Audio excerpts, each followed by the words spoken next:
So we're starting this new series where we look at photographs by certain photographers to study and analyze their images. We'll learn anything from their composition techniques, biases, shooting style, process, and perhaps a little bit of history.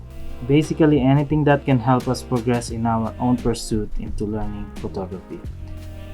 This episode will dive into the iconic photographs of a Magnum photographer, Moroccan-born French and Swiss national Bruno Barbey.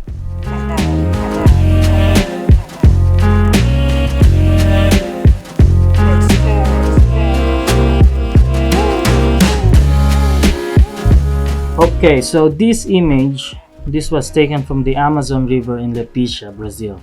And what we see here are boys jumping to the river water. And what I really like about this was the spontaneity of the photograph. I'm not sure if the heads and the limbs were deliberately cut off from the frame right here, or maybe everything happened too fast to get everything within the frame. From left, there is an imaginary line created by these boys that leads your eyes down to the water. As you can see from the last kid over here. I see repetition of patterns as well. Take a look at these kids. They all have similar poses. And by the way, this repetition is a character evident in Barbey's images. You'll see that as we go along in this video. Barbey captures color in a way that there's only 2 or 3, maybe 5 main colors dominating the image. It's very minimalistic. In this photograph's case, it's green and tan. Green as to the boys' trousers, grass, the trees in the background, and tan as to the soil, river, and the darker shade from the boy's skin color. The images also seem like it was taken from a close distance. This knee right here, or whatever limb this is, gave it away. I've seen some interviews, by the way, that Barbey likes using 21mm lenses. So imagine just how close he is if he does indeed use a 21mm lens here.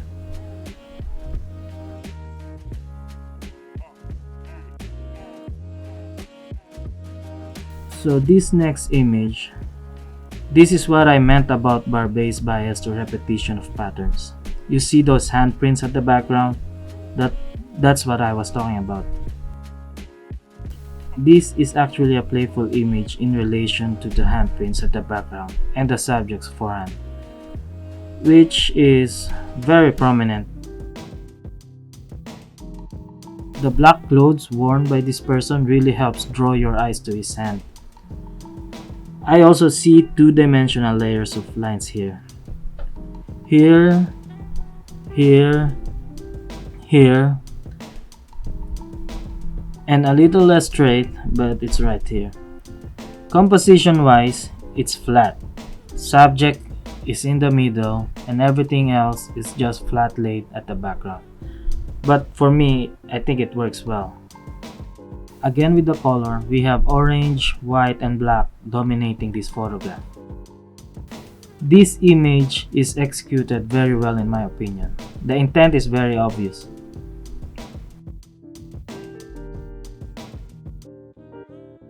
Here's another photograph that I thought was quite funny.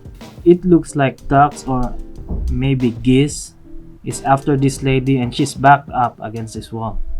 The way these ducks are charging and chasing this lady while she finds her way in, I think it's funny. There is also this wall sharing similarity with the white birds. And speaking of white, again, white ducks, white mural, white wall. Then everything else has this dark, earthy tone.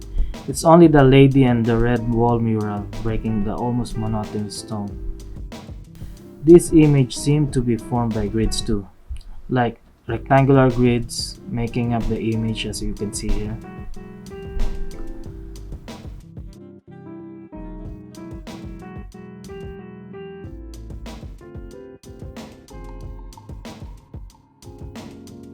Next image, a lot of Bruno Barbey's photographs are very simple in terms of composition. A lot of his subjects are positioned in the middle of the frame. Even the way he captures color are simple. His understanding of color and how he managed to capture color combination is second to none. This is also one of his photographs with humor, as this guy is looking tiny as he sits on top of the massive toe. It's not literally funny, but you can see the humor here. It's definitely one of those photographs that will make you wonder. Patterns are also evident here, though I might be pushing it already. You have the repetitive toenails,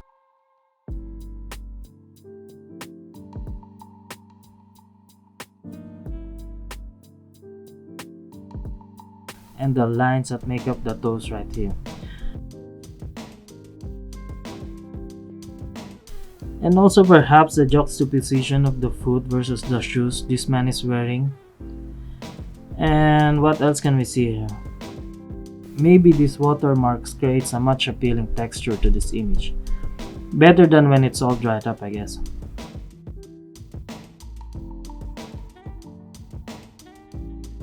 So, we are about 4 pictures down and 4 more to go. I'm not that good in technical analysis, as you can see, but I'm trying my best to catch everything in these pictures. And so far, I hope I'm doing okay.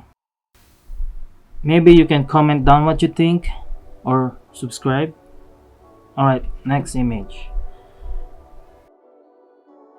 This image has 2 dominant colors, and actually one is more of a pattern than a solid color. But anyway, yellow is one, and then the floor tiles. Another thing we'll notice first here is the person inside the room walking by. He's wearing something similar to what we see on the floor, slightly different pattern. Let's zoom in, but it's actually almost the same. I also like how this person is framed by this archway, and actually, if you look closely, the headdress of this guy is almost mimicking the archway right here. The posture of the guy is a great anchor as well.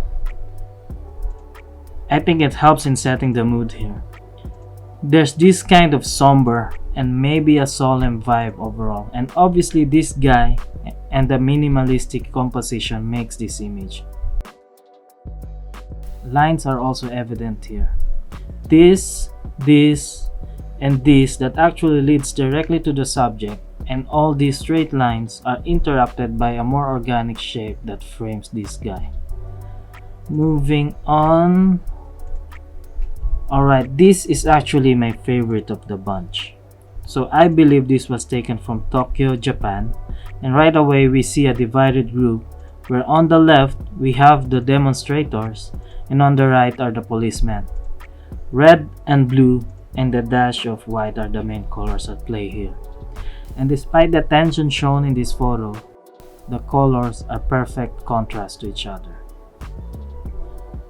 I like how the emotion of aggressiveness is shown in the red side, while the blue side shows a calmer and defensive mood. It's amazing because these colors are actually associated with that moods. So it's kind of an interesting coincidence if you ask me. Also, speaking of emotion, you can tell by the flags pointed towards the police as if they're about to strike. And on the police side, their shields propped on the ground blocking an oncoming strikes. If we just trace these lines here, where the offensive is the horizontal and the defensive is vertical, and we turn off the layer of this photo, it kind of shows the same emotion. Like this one wants to go here and this one wants to stand their ground. And yeah, by the way, this arrow here painted on the road, it's a nice touch. There are actually 4 groups here. Let me just draw a line to group them.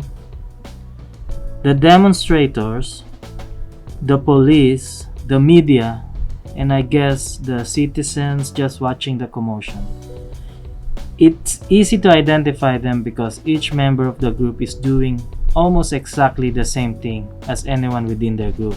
Like, look at this, all of them with their cameras up, All of this facing, watching the commotion, and of course this.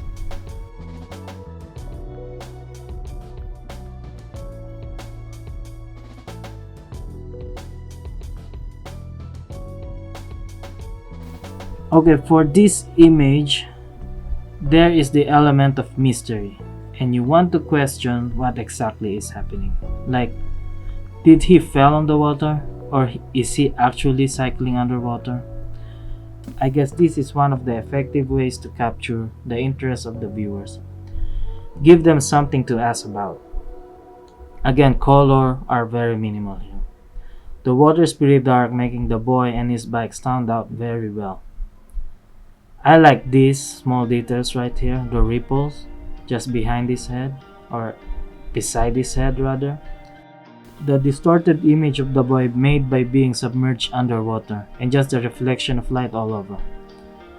The way he rides his bike and how his bike is positioned, I think, makes this image more interesting and the audience more curious.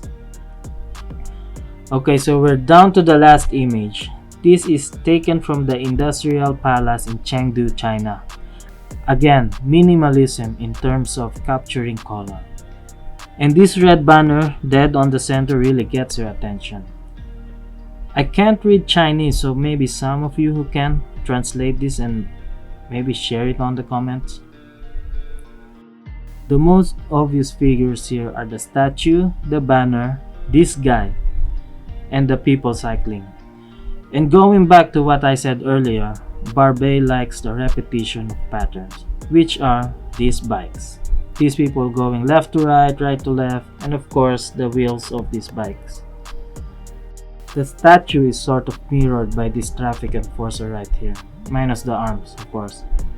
They're both standing on a pedestal and looking over everyone. Another thing which I find ironic is the atmosphere. It kind of looks like the smog is really bad, like the air is polluted, yet you see only people on the bicycles, which, where the irony is, bikes are, they're eco-friendly, right?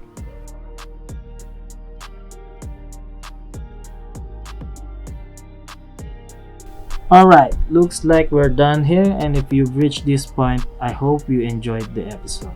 And if you want more of these kind of videos, let me know in the comments. Also like and subscribe.